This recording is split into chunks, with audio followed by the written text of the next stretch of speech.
Hello दोस्तों, welcome to Jamia entrance Adda. My name is Mohammad Zainul हक।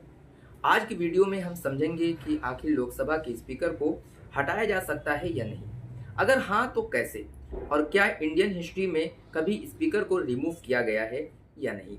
Recently opposition ने ओम बिरला के खिलाफ इम्पीचमेंट टाइप मोशन की बात क्यों उठाई है।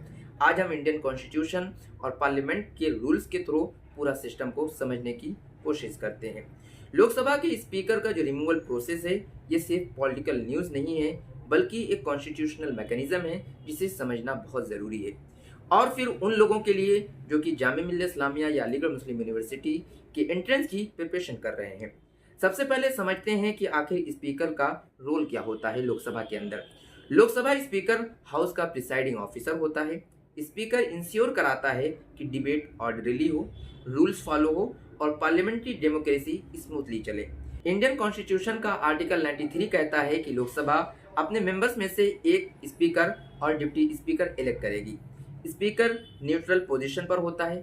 थ्योरेटिकली वो पार्टी पॉलिटिक्स से ऊपर होता है। अब आता है ये सवाल कि स्पीकर को रिमूव कैसे किया जा सकता है। इसका जवाब मिलता है इंडियन कॉन्स्टिट्यूशन के आर्टिकल 19(4)(c) में। स्पीकर को तब रिमूव किया जा सकता है जब लोकसभा मेजोरिटी से एक रिजोल्यूशन पास करे, वो भी majority of all the 10 members.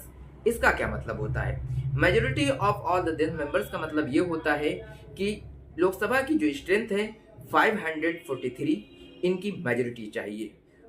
जबकि एक सिंपल मेजोरिटी वो होती है जिसमें majority of all the 10 members present and voting. लेकिन यहाँ पे जो मेजोरिटी मांगी जा रही है वो अफेक्टिव मेजोरिटी है, यानी कि 543 जो मेंबर्स होंगे उनकी मेजोरिटी की जरूरत होती है। रिमूवल के लिए 14 डेज की नोटिस देना जरूरी होता है। रिजोल्यूशन लोकसभा के मेंबर्स वोट करके पास करते हैं। जब रिमूवल मोशन डिस्कस होता है, स्पीकर खुद चेयर पर नहीं बैठ सकता है, जो कि आर्टिकल 19(6) कहता है। उस समय डिप्टी स्पीकर जो प्रिसाइड करेगा। इस रिमूवल प्रोसेस के अंदर स्पीकर जो होता है वो अपनी तरफ से अपनी सफाई पेश कर सकता है, जो कि आर्टिकल 19(6) में मेंशन है। ये इम्पीचमेंट जैसा लगता है, लेकिन टेक्निकली इम्पीचमेंट नहीं होता है। द वर्ड इम्पीचमेंट जो यूज किया गया है सिर्फ और सिर्फ जजेस के लिए यूज किया गया है, या फिर प्रेसिडेंट को इम्पीच करने के लिए यूज किया गया है। लेकिन स्पीकर के लिए जो कॉन्स्टिट्यूशन ने वर्ड यूज किया है वो रिजोल्यूशन का यूज किया है। अब हम बात कर लेते हैं हिस्ट्री के बारे में, जो कि इंडियन पार्लियामेंट से जुड़ी हुई है। क्या इंडियन पार्लियामेंट में कभी किसी स्पीकर को हटाया गया है या नहीं? तो इसका आंसर होगा नहीं।